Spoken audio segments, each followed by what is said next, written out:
Karina, por favor, voy a trabajar con la que dice diseño. La presentación que dice diseño.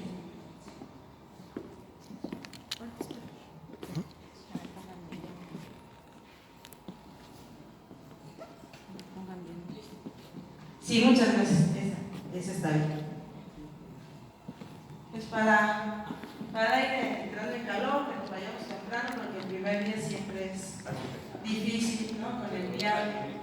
Creo que colocaste damas muy históricas. Pues son los logos oficiales, pero yo quería, les decía, uno que tuviera 2 mujeres, 3 hombres, 3 mujeres, 2 hombres, uno combinadito, pero están separados los logos con mujeres, son verdes, los logos con varones son como sepia, y el del águila. Por eso empecé con el del águila, para ser neutral, porque pues ¿cómo vamos a vivir separados? Pues no se puede, nos extrañamos.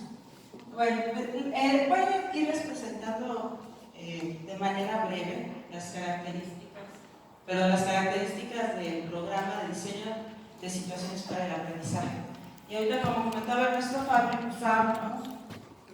Es que regresé medio mal después de la comida, perdón. Flavio, les voy a ir mostrando la vinculación que tiene con el de segundo, porque efectivamente, si alguno de ustedes tiene que trabajar con el de tercero o alguno de sus compañeros con el de tercero, pero no trabajó con el de segundo, la recomendación es de que lea primero el de segundo semestre para que pueda comprender las referencias del de tercero. En las memorias que les he prometido, mañana se las entrego sin falta. Les puse los programas de segundo y de tercer semestre. Se acercó una maestra al finalizar y me decía que en su escuela en Puebla nada más van a tener primero, que me parece que es el mismo caso de Aguascalientes.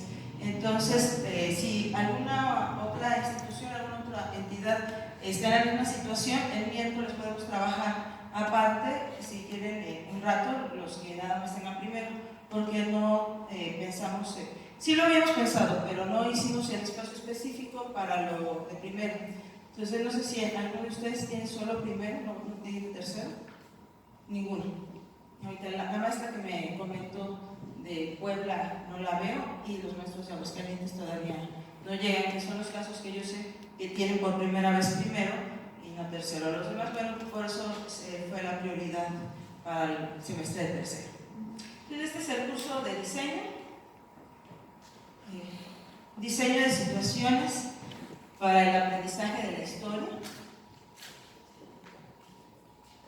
Este es el propósito que aparece en el curso. Bueno, digamos que en términos generales, para no repetir tal cual lo que viene en el programa del curso, pues el propósito es que los estudiantes diseñen secuencias didácticas aplicando las situaciones didácticas que aprendieron en el curso de gestión del aprendizaje, más las que se proponen en este curso, más las que se proponen en el de planeación. Ahorita les voy a comentar la relación que va a tener planeación, evaluación, diseño de situaciones del aprendizaje y práctica docente en el aula, las 3 de tercer semestre. Estos son los contenidos del PowerPoint que voy a presentar, no se los leo. El propósito general del curso, que hace maestras con toda la confianza, por favor, pasen, no se preocupen, estamos iniciando con toda confianza. No se preocupen.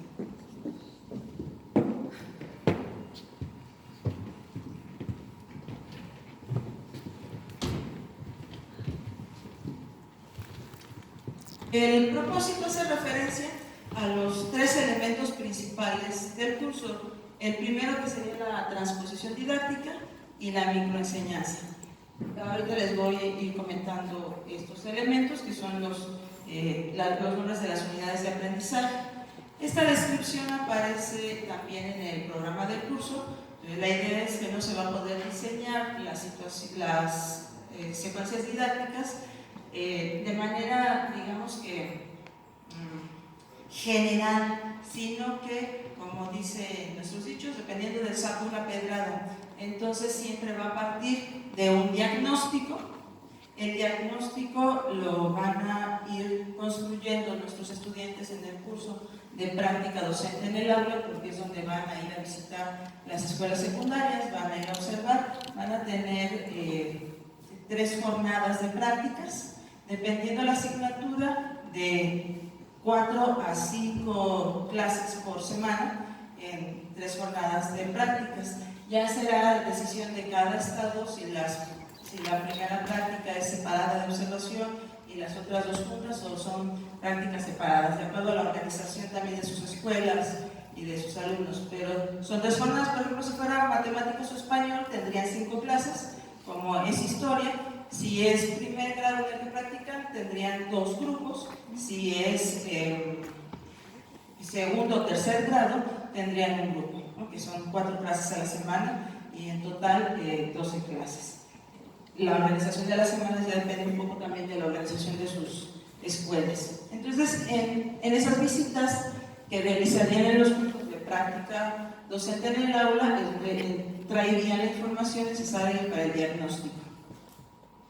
Y la intención de utilizar la metodología de la microenseñanza es que podamos hacer en un contexto controlado dentro de la escuela normal, con nuestra asesoría y con el acompañamiento y la autoevaluación y heteroevaluación de sus propios compañeros. Ellos ensayen en el sentido de, como se hacen los ensayos para una obra de teatro, ensayen dar clases en el salón. Utilizando la metodología de la microenseñanza, ellos harían una clase. Obviamente es más fácil porque sus compañeros no se van a comportar como realmente se comportan los adolescentes, pero tendríamos la oportunidad de que se videograbe o de hacer la retroalimentación, los comentarios específicos, ver las cuestiones de voz, movimiento. Ustedes, ¿para qué les cuento? Al principio, ya saben, siempre la disciplina es un conflicto, están pensando más en el contenido que en los estudiantes, o solo les hablan de los que tienen al frente, se olvidan de los que están al final en el salón, pierden de vista si alguien entra o sale, no voltean a ver la puerta, todo lo que ustedes ya saben. Entonces, esos detalles, más el dominio de la voz, el manejo de ciertas palabras, nos ha pasado que utilizan conceptos ya estando en la clase que no existen, ¿no? En una ocasión uno de nuestros alumnos decía que los protestantistas habían hecho esto, aquello, tratando de referirse a los protestantes, ¿no? Entonces, ese tipo de cosas con el ensayo, pues ya lo estaríamos viendo en el salón y podíamos corregir algunos detalles, o la calidad de los materiales, si son grandes, se ven bien o no son los más apropiados para ese momento. Recuerdo una de mis alumnas, ahorita les voy contando por qué eligió, pero les pedía yo que llevaran alguna fuente que les causara alguna reacción a los estudiantes, y llevó una imagen real, una fotografía de una pila de cabezas humanas de la época del Holocausto, y a un grupo de niñas de segundo grado, la mayoría eran niñas, como unos 4 o 5 niños, pero las chicas se asustaron, una mamá fue a reclamar que tuvo pesadillas en la noche. A lo mejor ahora nos parece ilógico, pero fue hace algunos años que en este país todavía era algo más tranquilo, y así la imagen yo le pedí eso, ¿no? Que llevara algo que impresionara, pero también tenemos que, por eso es el diagnóstico muy importante, saber pues, a quién queremos impresionar y cómo y hasta qué punto. Hoy les voy platicando un poco acerca de las aperturas empáticas, pero la idea de la microenseñanza sería tener este primer acercamiento de nosotros como profesores a cómo se comportan nuestros alumnos frente al grupo, y también ellos el reto de cómo se comportan ellos mismos siendo profesores, porque se conocen como estudiantes, pero cuando vamos a nuestra escuela la mayoría ya no son maestros egresados de otra normal, sino que son egresados de bachillerato. La parte que les estaba comentando, pues el diseño de las situaciones se van a ir construyendo en diferentes momentos de la secuencia didáctica, en la apertura a partir de un acercamiento sensible a las fuentes, por eso llamamos una apertura empática, el desarrollo con las situaciones que aprendieron en el curso de gestión del aprendizaje, precisamente con la metodología, y en el cierre tomando postura ante los procesos históricos. Era un poco lo que decía el doctor Pedro Sarmiento, depende pues, de qué postura tomes, es la manera en que cuentas la misma historia o como tú aprendes de ese hecho o de ese proceso histórico. Es importante particularmente ver en este curso con qué otros cursos se relacionan. En este caso, estos cursos son del trayecto formativo de bases teórico-metodológicas. ¿Se acuerdan que se los presentaba en la malla? Es la primera línea que aparece como el color amarillo, color así, página. Y este curso se relaciona con el de segundo semestre, que se dio obviamente el semestre pasado, teorías y modelos, porque en ese curso debieron haber visto un estado del conocimiento de la didáctica de la historia, también la motivación que nos comentaba hace un momento mi compañero acerca de las propuestas del doctor Joaquín Andrés y los conceptos de segundo orden, que nos servirían en este curso de diseño de situaciones para el aprendizaje de la historia para ir construyendo las propuestas. Y de planeación y evaluación, que es muy importante porque es la parte teórica de esta propuesta. Planeación y evaluación es general, les digo, es el trayecto que se comparte con las otras licenciaturas.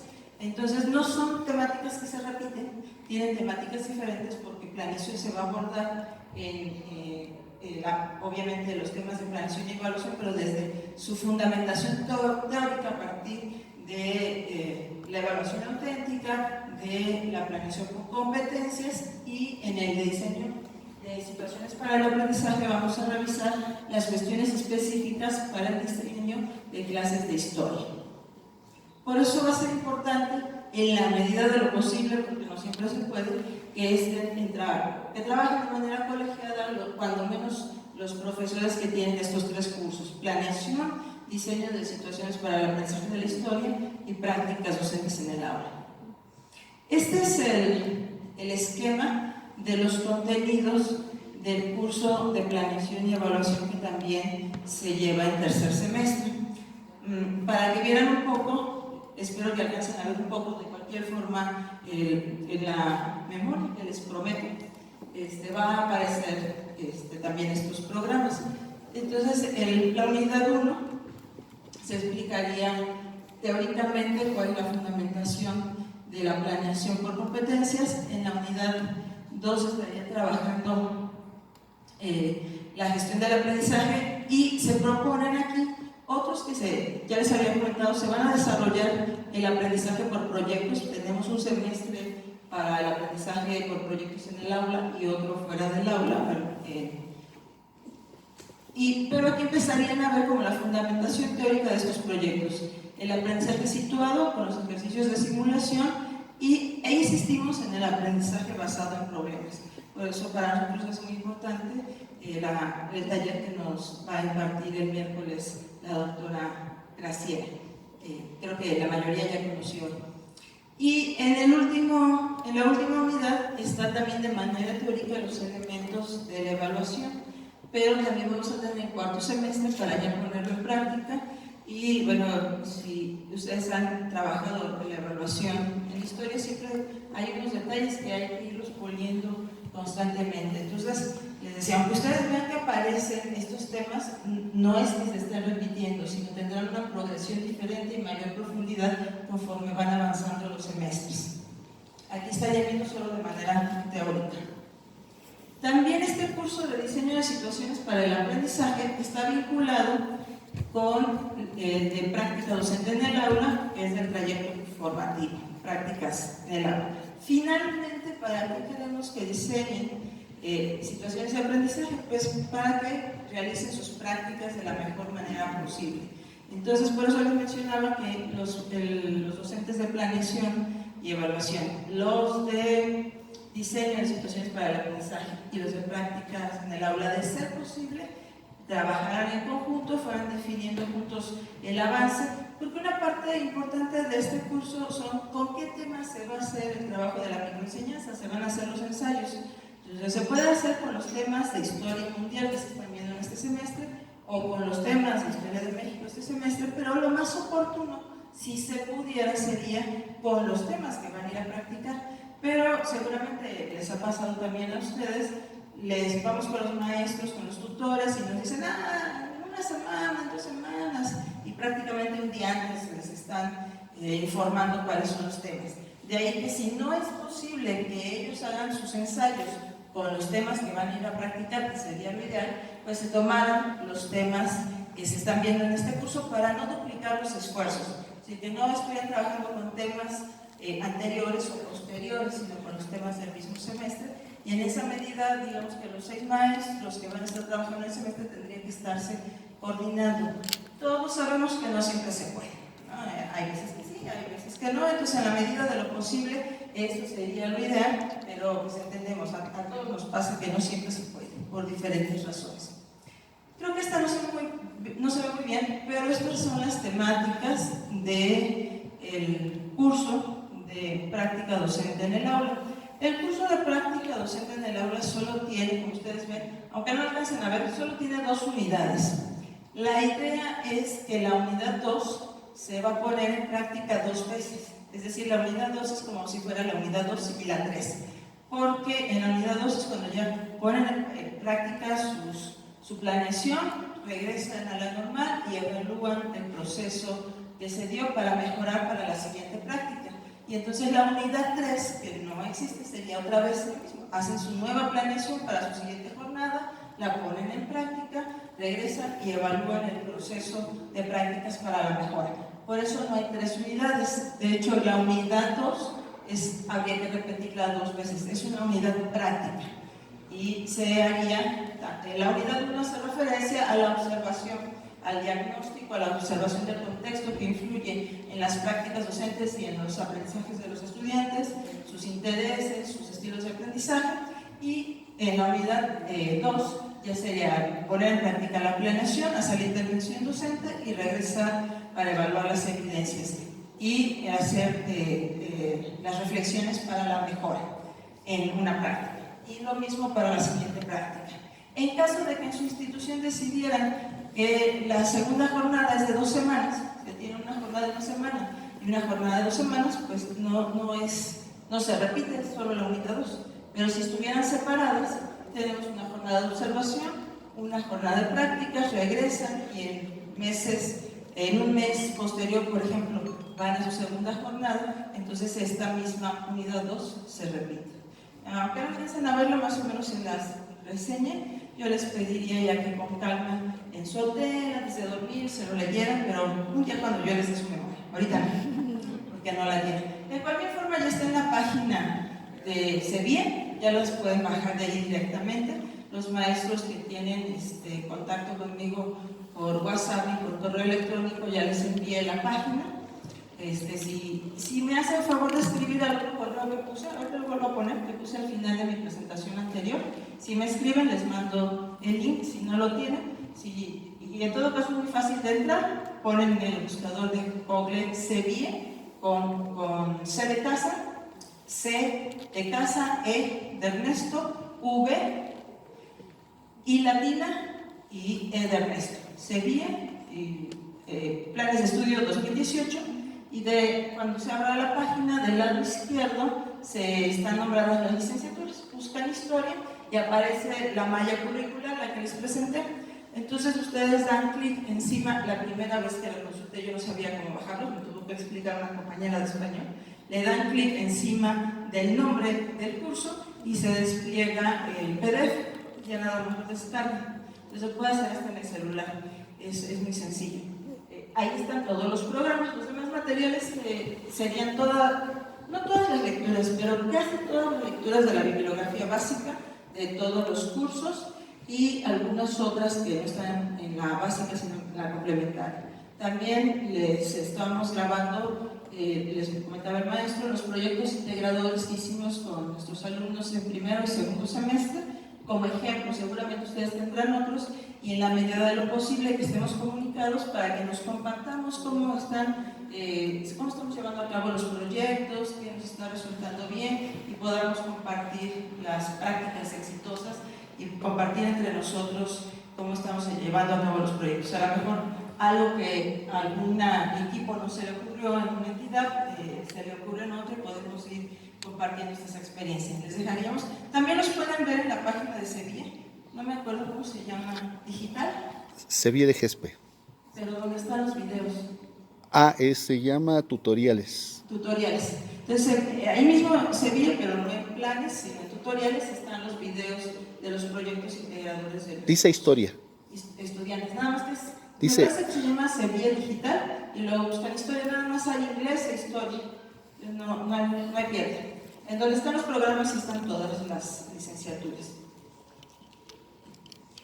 También tiene relación con, les mencionaba, el programa de segundo semestre y el de cuarto semestre. Porque, aunque vayan a practicar, para algunos de ellos, los que no sean profesores, pues serían sus primeras prácticas docentes, la evaluación suele ser una parte compleja en las primeras prácticas, entonces serían sus primeros acercamientos a la evaluación y se estaría reforzando con el curso específico, porque este es de historia, no es como el de planeación y evaluación que es general, sino este es específico de evaluación en historia, que sería de cuarto semestre. Aquí les copié la estructura del curso de segundo semestre de gestión del aprendizaje de la historia. Era lo que les mencionaba hace un momento. Ahorita, la metodología de la situación problema, les decía, es más para llevarlo a cabo en un proyecto que, digamos, en unas prácticas de una semana, aunque con cierta experiencia se puede hacer, pero el de la empatía histórica y el aprendizaje visual es, más práctico para estas jornadas que son cortas. Les voy a presentar unos ejemplos ahorita de estos dos. Nada más termino de presentarles los contenidos del programa. Aquí están algunas de las competencias a las que abona el curso. No son todas, porque me parecía que no tiene sentido poner en PowerPoint todas las competencias. Ustedes saben que son bastantes. Puse solo algunas que me parecieron importantes de mencionar. Y en esta presentación, que está muy oscura, aparecen ahora sí los contenidos de este curso, diseño de situaciones de aprendizaje. Las dos primeras unidades se llaman igual, solo que hacen referencia a elementos de construcción diferentes. La idea de la transposición didáctica es cómo vamos a utilizar los recursos, cómo la historia de los historiadores la vamos a volver historia escolar, cómo las fuentes que utilizan los historiadores con las que construyen y hacen investigación histórica las vamos a ocupar de manera didáctica en el aula. Por eso empezamos no con la construcción de las secuencias didácticas, que es la otra parte de la transposición didáctica, es decir, convertir ahora los contenidos en una secuencia didáctica que tenga un orden, pero la primera parte hace referencia a este momento de la investigación, donde van a conocer nuestros alumnos el contenido histórico y los procedimientos históricos con los que los van a poner en práctica. Normalmente tenemos tres tipos de narrativas históricas: cuando se cuenta de manera cronológica, que sería la diacronía, cuando se cuenta los procesos históricos de forma sincrónica, es decir, las características específicas de un momento, y cuando se hace analítico. Les pongo un ejemplo. En el caso de la conferencia del doctor Carlos Sillares, su discurso estuvo más enfocado a lo sincrónico, a lo diacrónico o a lo analítico. Los que estuvieron tempranito, la propuesta, lo que nos comentó el doctor Carlos Sillares, obviamente tiene de los tres, pero digamos que estuvo más enfocado a hacer un análisis o a contarnos un proceso, cómo empezó, cuándo se fue desarrollando y cómo terminó, o las características de ese proceso. Yo diría que hizo más que, sin duda hubo análisis, pero más bien un recorrido, ¿no? Como desde los inicios del trabajo del doctor Enrique Semo, y luego de manera cronológica nos fue acercando hasta su obra más reciente en el 2019, que me sorprendió. Creo que varios nos sorprendimos, ¿no? Porque no sabíamos, cuando menos yo no sabía que tenía un documento del 2019. Entonces, a mí me pareció como más diacrónico su conferencia, pero quería decir algo histórico, ¿no? Su presentación de la información histórica. En cambio, el doctor Pedro Salmerón, él cree que se enfocó más a las características, a lo cronológico o a lo analítico. A mí me parecería que fue un poco más analítico. A él no le importó el orden cronológico.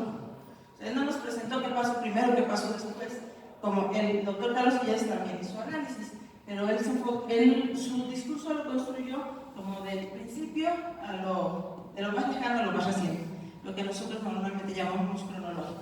Entonces es un discurso sincrónico, pero diacrónico. Pero el caso del doctor Salmerón incluso se saltaba un poco, avanzaba hacia los temas, regresaba, porque su intención no era el orden cronológico, sino analizar las temáticas, hacer una crítica de ciertos enfoques, de la manera en cómo se expresan los procesos históricos. Cuando nos dijo, les voy a contar dos maneras de ver el mismo proceso. Los insurgentes, no lo dijo así, pero los insurgentes, Hidalgo y sus seguidores, eran unos matones que no sabían nada o no lo eran. ¿Es falso o es verdadero? Ahí no está haciendo como un recorrido cronológico, sino lo que está haciendo es un análisis de la situación. Normalmente la historia combina los tres, pero son las maneras de hacer discursos históricos de forma cronológica o diacrónica, cuando se analizan las características de un periodo concreto, como haciendo un corte transversal, como les contaba hace rato del barroco. Si quisiera hablar del barroco, me enfocaría más en sus características que en su proceso cronológico. Tal vez sería menos interesante, aunque sí hay cambios del barroco italiano al churrigueresco, ya se me olvida el último, el francés, el rococó, ¿no? Sí hay cambios cronológicos, pero generalmente nos enfocamos más a un corte, y eso sería diacrónico. Es un discurso histórico diacrónico, o cuando es analítico, ¿por qué surgió el barroco? ¿En qué momento, qué procesos históricos, qué cambios estaban ocurriendo en Europa para que surgiera el barroco? Y hay unos estudios muy interesantes que lo relacionan con la contrarreforma, obviamente como respuesta a la reforma protestante. Otro día nos metemos en ese asunto que es muy interesante. Pero si ya no me interesa lo diacrónico, cuándo empezó el barroco, cómo se fue la influencia yendo en otras épocas a otros lugares, o no me interesan sus características, sino ahora quiero analizar por qué surge ese estilo, por qué se vuelve tan importante y por qué, por ejemplo, los mexicanos seguimos siendo bastante barrocos. Ahorita vengo, no nos basta decir ahora vuelvo, ahora regreso, ahorita vengo. ¿Qué es eso? Pues quién sabe. Puede ser dentro de 5 minutos, dentro de 2 días, a lo mejor ya no regreso. ¿No? Nosotros nos entendemos un poco con la entonación, ¿no? Si dice, ahorita vengo, eso parece como que ya no va a regresar, ¿no? Pero si, ahorita, espérame, no me tardo, lo que sí va a regresar. Pero si se lo decimos a alguien que no maneja esas sutilezas, pues, pero es muy barroco, los diminutivos, ¿no? Sigue siendo. Y mucha de nuestra comida, ¿qué dirían del mole o de los chiles en nogada? En fin, de otras comidas típicas de los lugares que ustedes vienen, que son completamente y absolutamente barrocos. Seguimos siendo muy barrocos, sigue siendo en cierta medida muy nuestro estilo. Hemos cambiado, por supuesto, porque todas las sociedades evolucionan. Esto de los celulares y la tecnología es diferente, pero queda ahí nuestro pasado barroco. Y el resultado de esa contrarreforma, que fue la que llegó con la conquista, ¿no? Llegaron los que conquistaron o reconquistaron Granada, sino somos los conquistadores y ya con ideas de la contrarreforma. Entonces tenemos diferentes estilos. Me estoy desviando, no me dejen, regresemos. Lo que les quería decir o quería enfatizar es que hay diferentes estilos, diferentes narrativas históricas. En un texto se pueden combinar normalmente las tres, pero nuestros alumnos, cuando consulten la información, cuando consulten los textos, necesitan saber qué es lo que están revisando, porque a veces quieren construir una explicación con una información cronológica. Entonces, yo no puedo explicar si solamente tengo datos cronológicos, pero sí lo que quiero es dar a conocer cómo ocurrieron ciertos hechos en un proceso histórico, pues entonces busco los datos cronológicos. Sí, maestro.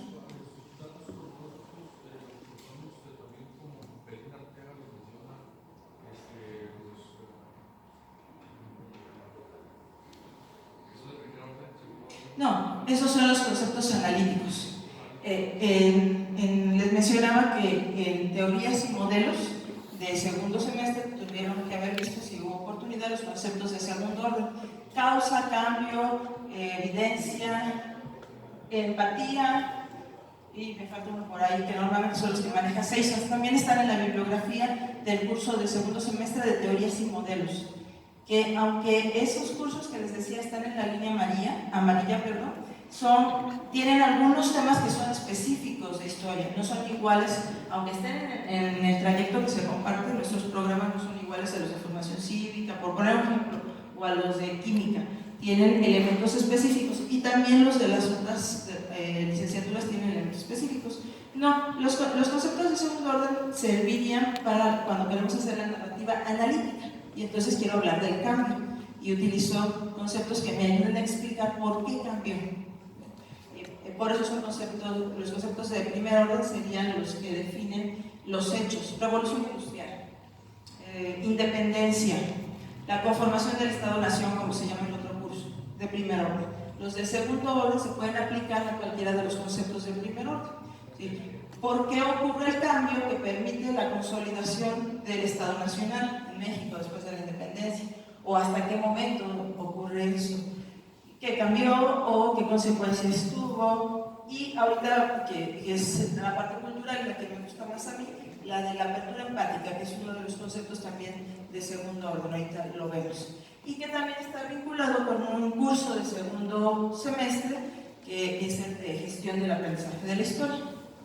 Entonces, en esta parte vamos a ocupar para poder traer a la escuela las fuentes históricas, las fuentes primarias, las fuentes de primera mano, y para poder organizar estos discursos, el aprendizaje visual, que también es un tema que debe haberse visto en gestión del aprendizaje de la historia. Por eso les decía que los contenidos del el área de didácticas van progresivamente, como si fuera una escalera, y son acumulativos.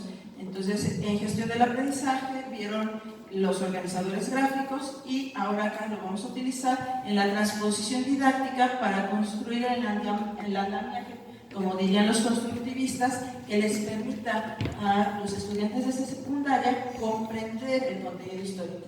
Esto se va a ir convirtiendo con el tiempo en procedimientos históricos. No quisiera profundizar mucho porque después de la comida es imposible hacerlo, y es mucha información, pero ya sea que ustedes nos inviten a sus entidades, que hagamos